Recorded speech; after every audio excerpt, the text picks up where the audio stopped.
Hello friends, percentage series का ये हमारा आज का तीसरा वीडियो है। इसके पहले के दो वीडियोस में हमने देखा कि कैसे फ्रैक्शंस को परसेंटेज में चेंज किया जाता है। इसके अलावा हमने इसके पिछले वाले वीडियो में परसेंटेज के कुछ बेसिक क्वेश्चन को सॉल्व किया था। आज के इस वीडियो में हम देखेंगे कि किस तरीके से वृद्धि और कमी वाले क्वेश्चन को परसेंटेज में सॉल्व किया जाता है, साथ ही साथ जनसंख्या वाले क्वेश्चन को परसेंटेज में कैसे सॉल्व करते हैं, जनसंख्या वृद्धि के क्वेश्चन को या फिर जनसंख्या कमी के क्वेश्चन को हम किस तरीके से सॉल्व करते हैं, वो हम आज के वीडियो में देखेंगे।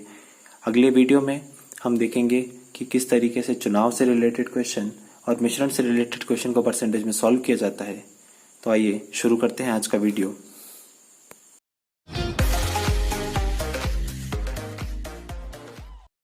पहला टाइप यहाँ पर यह है। इस टाइप के क्वेश्चन में किसी भी ऑब्जेक्ट की, किसी वस्तु की दो अलग अलग चीजों को परसेंटेज में या तो बढ़ाने की बात की जाती है क्वेश्चन में, या उस चीज को कम करने की बात की जाती है। यहाँ पर जो क्वेश्चन दिया हुआ है, इसमें क्वेश्चन हमारे पास है कि यदि किसी आयत की लंबाई और चौड़ाई को क्रमशः 10% और 20% बढ़ा दिया जाए तो आयत के क्षेत्रफल में कितनी वृद्धि होगी। क्वेश्चन में बात की जा रही है कि आयत की जो लंबाई है, जो उसकी हाइट है, उसको 10% तक, और जो उसकी विड्थ है, उसकी चौड़ाई है, उसको 20% बढ़ाया जा रहा है। यहाँ पर हम क्वेश्चन में देख सकते हैं कि आयत की लंबाई और चौड़ाई दोनों को बढ़ाया जा रहा है। जब दोनों चीजें बढ़ाई जाएंगी तो एक बड़ा आयत मिलेगा हमें, जो पहले दिए हुए आयत से ऑब्वियस है कि वो बड़ा होगा। जब आयत बड़ा बनेगा तो उसका क्षेत्रफल, उसमें वृद्धि होगी। तो यहाँ पर कमी की बात नहीं आएगी, यहाँ पर केवल वृद्धि की बात आएगी। तो यहाँ पर हम मान के चलते हैं कि माना जो आयत की लंबाई है वो हमारे पास 100 है। यहाँ पर हम मान के चलते हैं कि जो भी आयत की लंबाई है वो हमारे पास कितनी है, यहाँ पर 100 है। और साथ ही साथ आयत की जो चौड़ाई है उसको भी हम मान लेते हैं कि उसकी वैल्यू भी कितनी है, 100 है। यहाँ पर ध्यान देने वाली बात यह है कि आयत में लंबाई और चौड़ाई कभी बराबर नहीं होती है, लेकिन यहाँ पर ये वैल्यू हम अपने मन से सपोज कर रहे हैं, इसलिए हम इन वैल्यूज को एक जैसा मान सकते हैं। इससे आंसर पर कोई भी फर्क नहीं पड़ेगा। हम यहाँ पर 100 की जगह इस चौड़ाई को 50 भी मान सकते हैं, या इस कोई भी अलग वैल्यू मान सकते हैं। यहाँ पर 100 मानने का रीजन ये है हमारे पास, क्योंकि जब भी हमें परसेंटेज में किसी चीज को बढ़ाना है या कम करना है तो 100 पर हम उसको इजीली बढ़ा सकते हैं और कम कर सकते हैं। अब क्वेश्चन में हमें दिया हुआ था कि आयत की लंबाई को 10% और चौड़ाई को 20% बढ़ा दिया गया है, उसके क्षेत्रफल में कितनी वृद्धि होगी, मतलब क्षेत्रफल में जो एरिया में चेंजेस आएंगे हमें वो बताना है। अभी हमारे पास आयत की जो लंबाई है वो 100 है, और साथ ही साथ जो आयत की चौड़ाई है वो भी हमारे पास 100 है। अगर हम इन दोनों चीजों को लेकर चलें तो जो आयत का क्षेत्रफल होगा, आयत का क्षेत्रफल हम सभी को पता है, आयत का क्षेत्रफल होता है लंबाई इंटू चौड़ाई। इसके हिसाब से यहाँ पर आयत का क्षेत्रफल हो जाएगा 100 इंटू 100, मतलब 10,000 या फिर 10,000। आयत का क्षेत्रफल यहाँ पर 10,000 हो गया। इसके बाद क्वेश्चन में बात की गई है कि चौड़ाई को 20% और लंबाई को 10% बढ़ाया जाता है। जब लंबाई को 10% बढ़ाया जाएगा तो पहले लंबाई हमारे पास 100 थी, जब हम इसको 10% बढ़ा देंगे तो लंबाई हमारे पास हो जाएगी 110। चौड़ाई में 20% की वृद्धि की जा रही है। जब चौड़ाई 100 थी, 100 में 20% की वृद्धि करेंगे तो चौड़ाई हमारे पास यहाँ पर हो जाएगी 120। क्षेत्रफल का फॉर्मूला आयत का अभी भी वही है, लंबाई इंटू चौड़ाई। उसी फॉर्मूले के हिसाब से अगर हम सॉल्व करेंगे तो यहाँ पर हमारे पास वैल्यू हो जाएगी 110 जो इसकी लंबाई की वैल्यू है, और 120 जो इसकी चौड़ाई की वैल्यू है। 110 और 120 का आपस में इंटू करेंगे तो ये हो जाएगा 13,200। यहाँ पर हम देख सकते हैं कि जो आयत का पहले जो एरिया था वो हमारे पास 10,000 था, जबकि अभी जो हमारे पास एरिया आया है वो आया है 13,200 स्क्वायर यूनिट। पहले 10,000 एरिया था और अभी 13,200 है, मतलब यहाँ पर हमें ये तो दिख रहा है कि वृद्धि हो गई है। कितनी वृद्धि हुई है हम वो भी बता सकते हैं। जब इन दोनों का डिफरेंस देखेंगे, इन दोनों का डिफरेंस हमारे पास आएगा 3,200, मतलब जो एरिया में वृद्धि हुई है वो 3,200 यूनिट की हुई है। लेकिन क्वेश्चन में जो हमसे पूछा गया है वैल्यू, वो हमसे पूछी गई है परसेंटेज में, इसलिए हमें इस 3,200 को भी परसेंटेज में बताना पड़ेगा। तो जब हम परसेंटेज में वृद्धि बताएंगे तो परसेंटेज वृद्धि हमारे पास हो जाएगी। परसेंटेज वृद्धि निकालने के लिए हमें सबसे पहले तो वो वैल्यू लेनी पड़ेगी जो हमारे पास वृद्धि हुई है। तो वैल्यू कितने की वृद्धि हुई है हमारे पास, 3,200 की। 3200 की वृद्धि। अब यहाँ पर हमें जो हर में वैल्यू रखाएगी, जो बेस रहेगा, डिनोमिनेटर है, उसमें हमेशा वो वैल्यू रखते हैं हम जो वैल्यू हमारे पास स्टार्टिंग में वैल्यू होती है। जो प्रारंभिक वैल्यू है हमेशा उसी को लेकर चलते हैं, क्योंकि जब भी वृद्धि हो रही है तो वो 10,000 पे वृद्धि हुई है 3,200 की, इसीलिए वो 13,200 हुआ है। तो यहाँ पर हम वृद्धि परसेंट निकालते समय सबसे पहले वृद्धि रखेंगे जो हमारे पास 3,200 है। 3,200 की वृद्धि हुई है हमारे पास 10,000 यूनिट पे, तो इसलिए यहाँ पर अपॉन में आ जाएगा 10,000। 3,200 बटे 10,000, ये हमारे पास एक फ्रैक्शन हो गया, एक भिन्न हो गई हमारे पास। हमको परसेंटेज बताना है, हमें पता है जब भी परसेंटेज बताना होता है तो हम उसके लिए एक 100 का सिंपली इंटू कर देते हैं। जब इसको हम सॉल्व करेंगे तो यहाँ पर 2 0 से ये 2 0 कैंसिल हो जाएंगे और इन 2 0 से ये 2 0 कैंसिल हो जाएंगे। हमारे पास यहाँ पर वृद्धि आ जाएगी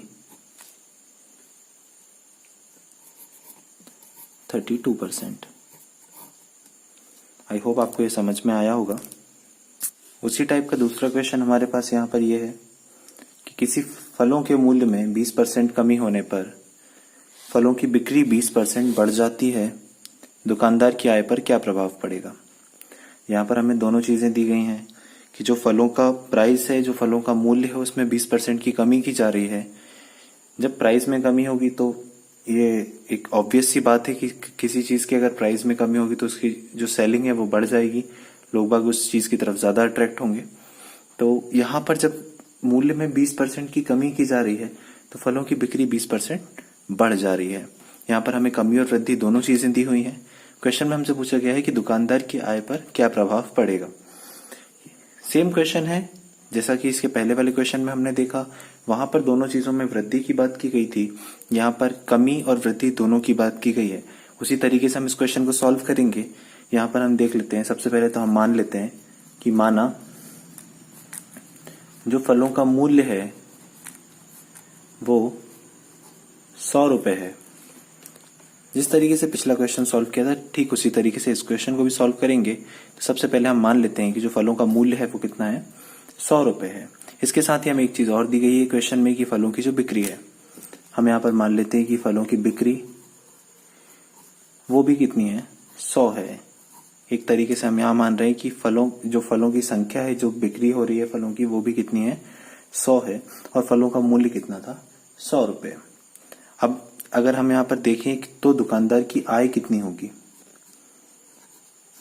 अगर कोई फल 100 रुपए किलो है और दुकानदार 100 किलो फल बेच रहा है तो उसकी आय कितनी हो जाएगी, 10,000 रुपए। इसके बाद क्वेश्चन में हमें यह दिया गया है कि फलों की जो मूल्य है उसमें 20% की कमी हो रही है।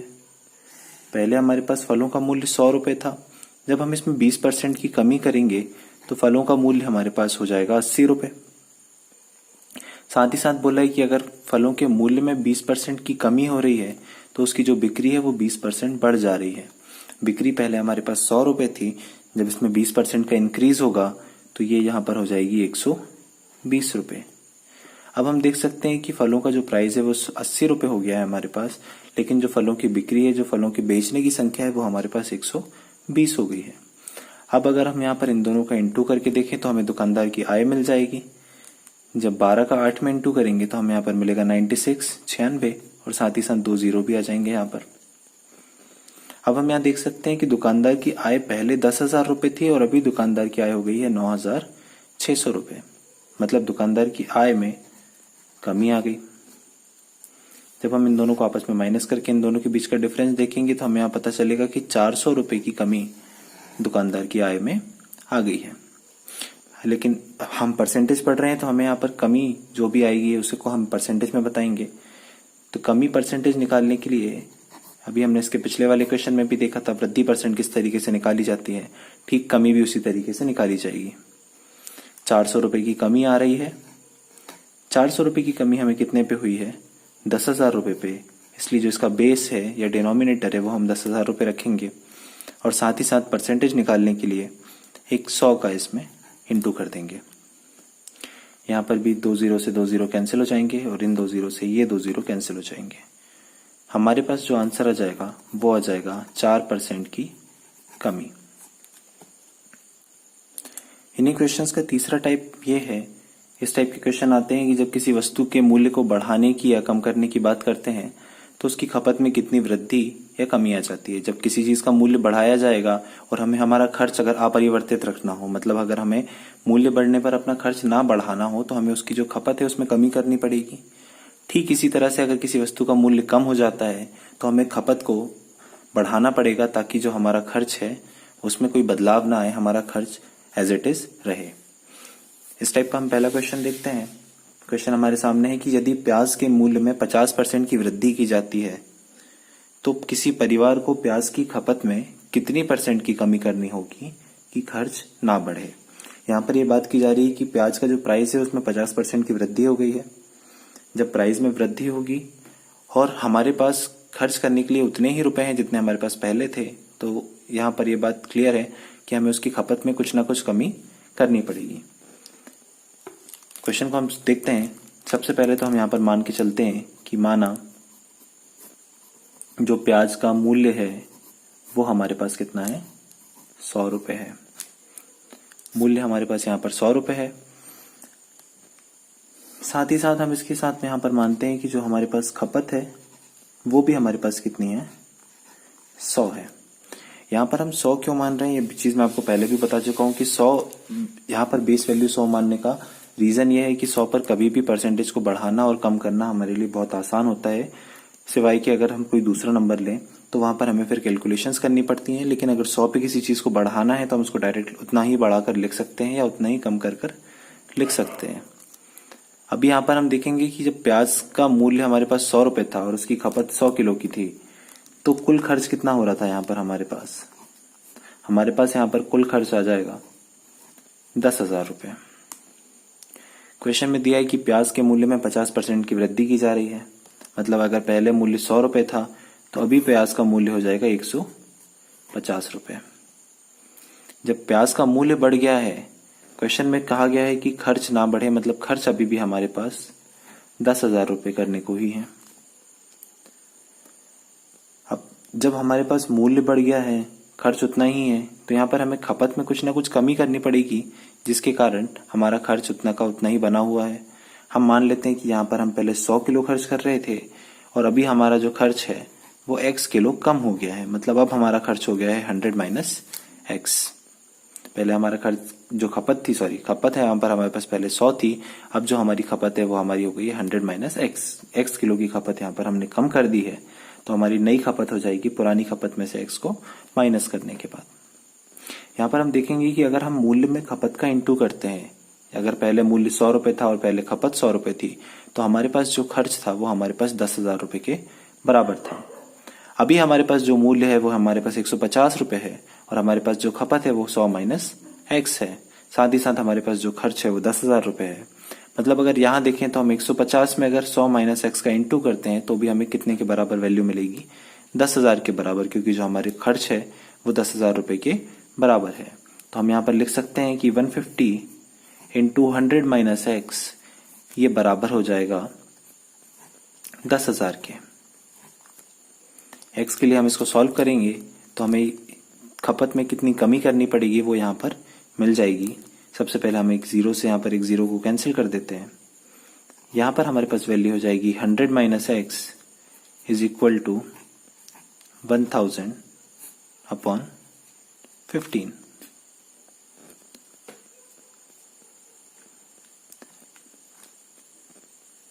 वन 1000 अपॉन 15 को हम फिर 5 से डिवाइड कर सकते हैं। 5 से कैंसिल आउट करेंगे तो ये 3 टाइम्स कैंसिल हो जाएगा और साथ ही 5 से 200 टाइम्स कैंसिल हो जाएगा। यहाँ पर हमारे पास वैल्यू आ गई है 200 अपॉन 3 और यहाँ पर है माइनस का x। जब हम इस x को राइट हैंड की तरफ लेकर आएंगे तो ये x हो जाएगा प्लस का और ये 200 अपॉन 3 100 में से माइनस हो जाएगा, तो ये हो जाएगा हमारे पास 100 माइनस 200 अपॉन 3। जब हम एलसीएम लेंगे तो 3 का इंटू 100 में करेंगे तो ये हो जाएगा 300 माइनस 200, जो बचेगा हमारे पास 100 upon 3 is equal to x। मतलब हमारी x की वैल्यू यहाँ पर हो गई है 100 अपॉन 3, या फिर इसको हम लिख सकते हैं x इज इक्वल टू 33 1/3। 33 सही 1/3% की हमें खपत में कमी करनी पड़ेगी, तब जाके हमारा खर्च बराबर रहेगा। अगला जो टाइप है हमारे पास वो जनसंख्या से रिलेटेड जो भी क्वेश्चंस आते हैं उसका टाइप है। यहाँ पर जनसंख्या में वृद्धि की बात की जाती है, जनसंख्या में कमी तो क्वेश्चन ना के बराबर ही आते हैं, क्योंकि जनसंख्या में हमेशा वृद्धि ही होती है। किसी भी जगह की, किसी भी गांव की, शहर की, किसी भी सिटी की अगर जनसंख्या देखी जाए तो उसमें हर साल दर साल उसमें हमेशा वृद्धि होती है। तो उसको हम किस तरीके से सॉल्व करेंगे, क्वेश्चन देखते हैं। पहला क्वेश्चन है हमारे पास कि किसी शहर की वर्तमान जनसंख्या 1,80,000 है। यदि वृद्धि की दर 10% वार्षिक है तो 2 वर्ष बाद जनसंख्या क्या होगी। हमें यहाँ पर क्वेश्चन में दिया हुआ है कि किसी शहर की जो वर्तमान जनसंख्या है वो 1,80,000 रुपए है, और साथ ही साथ हमें दर जो है वो 10% वार्षिक दी हुई है। इसका मतलब यह है कि हर साल 10% जनसंख्या बढ़ती जा रही है। हमें बताना है कि 2 साल बाद जनसंख्या क्या होगी। सबसे पहले हम यहाँ देखते हुए चलते हैं कि हमें जो जनसंख्या दी हुई है, वर्तमान जनसंख्या हमारे पास है 1,80,000 रुपए। इसके बाद हमें क्वेश्चन में कहा गया है कि पहले वर्ष जो जनसंख्या की वृद्धि है वो 10% होती है। मतलब स्टार्टिंग में हमारे पास जनसंख्या 1,80,000 थी, साथ ही साथ इसमें वृद्धि हुई है 10% की। जब 1,80,000 में 10% की वृद्धि करेंगे तो वो हमारे पास हो जाएगा 1,80,000 का 110%। ये तो हमारे पहले साल की जनसंख्या वृद्धि हो गई। इसके बाद अगले साल, दूसरे साल जो जनसंख्या वृद्धि की दर है वो भी हमारे पास 110% है। तो ये जो हमारी बढ़ी हुई जनसंख्या है, इस पर पुनः एक बार और 10% की वृद्धि होती है, तो हम इस पूरी जनसंख्या का 110% फिर से निकालेंगे। तो इसमें हम एक बार और 110/100 का इंटू कर देंगे। ये हमारे पास हो जाएगी बढ़ी हुई जनसंख्या 2 वर्ष बाद की। जब हम इसको कैलकुलेट करेंगे तो ये 4 जीरो से ये 4 जीरो कैंसिल हो जाएंगे। यहाँ पर हम इंटू करेंगे 18 का 110 और 110 में, 18 का 110 और 110 में इंटू करेंगे, 18 का 11 में जब इंटू करेंगे तो हो जाएगा 1980। 18 का 110 में इंटू करने पर हो जाएगा 1980, और 1980 का अब हम इंटू करेंगे 110 में। यहाँ पर सबसे पहले तो हम देखेंगे कि 2 जीरो का इंटू हो रहा है, तो यहाँ पर सबसे पहले हमारे पास 2 जीरो आ जाएंगे। अब हम 11 का इंटू 198 में करके देखेंगे, 11 का इंटू 8 में करेंगे तो यहाँ पर हमारे पास आ जाएगा 8, हमारे पास बचा है 8। 11 का 9 में इंटू करेंगे तो हमारे पास आएगा 99। 99 में जब हम 8 को ऐड करेंगे तो हमारे पास हो जाएगा 107, जिसका 7 हम यहाँ पे लिखेंगे। साथ ही साथ हमारे पास यहाँ पर बचेगा 10। तो 11 का 1 में इंटू करेंगे तो 11 कम 11 और 10 यहाँ पर हो जाएगा हमारे पास 21। तो हमारा आंसर हो जाएगा 2,17,800। मतलब 2 वर्ष बाद जो उस गांव की शहर की बढ़ी हुई जनसंख्या है वो हमारे पास हो जाएगी 2,17,800 के बराबर। इसी का एक दूसरा टाइप क्वेश्चन का ये आता है जिसमें हमें जो जनसंख्या वृद्धि की दर है वो हर साल अलग अलग वृद्धि की दर दी होती है। जो हमने पिछला क्वेश्चन किया था उसमें हमें 10% वार्षिक दर दी हुई थी और हमसे 2 वर्ष बाद की जनसंख्या वृद्धि पूछी गई थी। इस क्वेश्चन में हमें जो जनसंख्या वृद्धि की दर है वो हर साल अलग अलग दी होगी। जैसे कि इस क्वेश्चन में दिया गया है कि किसी शहर की जनसंख्या 6 लाख है। यदि वृद्धि दर पहले वर्ष 5%, दूसरे वर्ष 10% और तीसरे वर्ष 15% हो तो 3 वर्ष बाद जनसंख्या क्या होगी। यहाँ पर हमें तीनों वर्ष के लिए अलग अलग वृद्धि की दर दी गई है, लेकिन इसमें घबराने की कोई बात नहीं है। जिस तरीके से हमने पिछला क्वेश्चन सॉल्व किया था वही मेथड हम इसमें भी अप्लाई करेंगे। सबसे पहले हम देखते हैं कि हमें क्वेश्चन में दिया हुआ है कि वर्तमान जनसंख्या 6 लाख है, तो हम पहले वैल्यू लेकर चलते हैं 6 लाख, और ये 6 लाख। पहले साल जो जनसंख्या वृद्धि की दर है वो 5% है, मतलब 6 लाख जब पहले साल जनसंख्या में वृद्धि होगी तो वो 5% की होगी। मतलब सबसे पहले हम निकालेंगे 6 लाख का 105%। ये तो हो गई हमारे फर्स्ट ईयर की जनसंख्या वृद्धि की दर। सेकेंड ईयर में हमें दिया हुआ है कि जनसंख्या वृद्धि 10% है।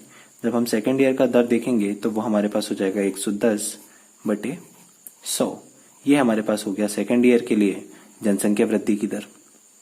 इसी तरीके से अगर हम तीसरे साल की देखें तो हमें तीसरे वर्ष में 15% वृद्धि की दर दी हुई है, तो यहाँ पर वृद्धि दर हो जाएगी 115/100। ये हमारे पास थर्ड ईयर के लिए जनसंख्या वृद्धि दर होगी। इस क्वेश्चन को हम आगे सॉल्व करेंगे। सबसे पहले तो हम 2 जीरो से ये 2 जीरो कैंसिल हो जाएंगे, इन 2 जीरो से अगले 2 जीरो कैंसिल हो जाएंगे और ये 2 जीरो से एक 60 का 1 जीरो कैंसिल और 110 का 1 जीरो कैंसिल हो जाएगा। अब हमारे पास वैल्यूज यहाँ पर बची हुई है 6 इंटू 105 इंटू 11 इंटू 115। हम इन सब का आपस में इंटू कर लेंगे। जब 6 का इंटू 105 में करेंगे तो हमें यहाँ पर वैल्यू मिल जाएगी 630। साथ ही साथ जब हम 11 का इंटू 115 में करेंगे तो यहाँ पर हमारे पास वैल्यू आ जाएगी 1265। अब हमें 630 का इंटू 1265 में करना है। 630 का इंटू जब 1265 में करेंगे तो हमारे पास इसकी वैल्यू हो जाएगी 7,96,950, 7,96,950। मतलब हमारी 3 वर्ष बाद की जो बढ़ी हुई जनसंख्या है वो 7,96,950 हो जाएगी। जनसंख्या से रिलेटेड एक आखिरी क्वेश्चन और देख लेते हैं। इसी के साथ हम इस वीडियो को खत्म करेंगे। क्वेश्चन है हमारे पास, एक गांव में 60% पुरुष हैं, गांव की 80% महिलाएं शिक्षित हैं और गांव में अशिक्षित महिलाओं की संख्या 336 है। गांव की कुल आबादी कितनी होगी? हम यहाँ पर मान के चलते हैं कि माना गांव की कुल आबादी हमारे पास x है। हम यहाँ पर मान लेते हैं कि गांव की जो कुल आबादी है वो हमारे पास यहाँ पर x है। इसके बाद हमें दिया हुआ है कि कुल आबादी में से 60% पुरुष हैं, मतलब x का 60% हमारे पास पुरुष दिए हुए हैं क्वेश्चन में। जब x का 60% पुरुष हैं तो बचा हुआ जो x का 40% होगा वो यहाँ पर क्लियर है कि वो हमारे पास महिलाएं होंगी। अब हमारे पास x में से 40% महिलाएं हैं और क्वेश्चन में ये दिया हुआ है कि गांव की जो 80% महिलाएं हैं वो शिक्षित हैं। अब यहाँ पर अगर हम देखें तो 80% महिलाएं शिक्षित हो गई और अशिक्षित महिलाओं की संख्या हमारे पास यहाँ पर 20% महिलाएं कैसी हो जाएंगी? अशिक्षित, इलिटरेट हो जाएंगी। क्वेश्चन में हमें वैल्यू दी हुई है अशिक्षित महिलाओं की संख्या, जो हमें क्वेश्चन में दिया हुआ है 336 है। अगर हम यहाँ पर देखें तो हमारे पास कुल गांव की आबादी थी x, जिसका 40% महिलाएं हैं और इन 40% महिलाओं में से केवल 20% महिलाएं अशिक्षित हैं और इनकी संख्या हमें क्वेश्चन में 336 के बराबर दी हुई है। अगर हम इसको डायरेक्ट सॉल्व करना चाहें तो हमारे पास कुल जनसंख्या थी x, जिसमें से 40% महिलाएं हैं, मतलब x का 40%, ये हमारे पास महिलाओं की संख्या हो गई। इन महिलाओं की संख्या में से केवल 20% महिलाएं ऐसी हैं जो अशिक्षित हैं। अगर हम इस टोटल का 20% निकालें तो ये हमारे पास अशिक्षित महिलाओं की संख्या आ जाएगी, जबकि क्वेश्चन में हमें दिया हुआ है कि अशिक्षित महिलाओं की संख्या है 336 है। तो हम इसके बराबर में 336 को रख सकते हैं। इस क्वेश्चन को हम आगे सॉल्व करेंगे तो जब हम 20 से 100 को कैंसिल आउट करेंगे तो 20 से 100 5 बार कैंसिल आउट हो जाएगा। साथ ही साथ 5 से ये 40 को भी हम 8 बार कैंसिल आउट कर सकते हैं। अब यहाँ पर हम देख सकते हैं कि 8 से इस 336 को कैंसिल आउट किया जा सकता है। जब 8 से हम कैंसिल करेंगे तो 8 4 = 32 और 8 2 = 16, 42 बार यहाँ पर हमारे पास 8 से 336 को कैंसिल किया जा सकता है। अब हमारे पास वैल्यूज बचेंगी x/100 = 42, या फिर अगर इसको हम और सॉल्व करके लिखना चाहें तो यहाँ से हमारे पास x की वैल्यू आ जाएगी 4200 या फिर 4200, जो हमारे पास उस गांव की जनसंख्या हो जाएगी। तो आज के इस वीडियो में हमने देखा कि परसेंटेज में जब एक से ज़्यादा चीज़ों की वृद्धि या कमी हमें क्वेश्चन में दी होती है तो हमें मूल्य अपरिवर्तित किए बिना वृद्धि करनी हो या फिर दो अलग अलग चीज़ों में वृद्धि करनी हो तो उस तरीके के क्वेश्चन हम कैसे सॉल्व करते हैं। इसके साथ ही हमने जनसंख्या वृद्धि वाले क्वेश्चन देखे। अगले वीडियो में हम मिश्रण से रिलेटेड क्वेश्चन और साथ ही साथ चुनाव से रिलेटेड परसेंटेज के क्वेश्चन देखेंगे। अगर आप इस चैनल पर नए हैं तो हमारे चैनल को सब्सक्राइब करें और अपने दोस्तों के साथ इस वीडियो को शेयर ज़रूर करें। Thank you.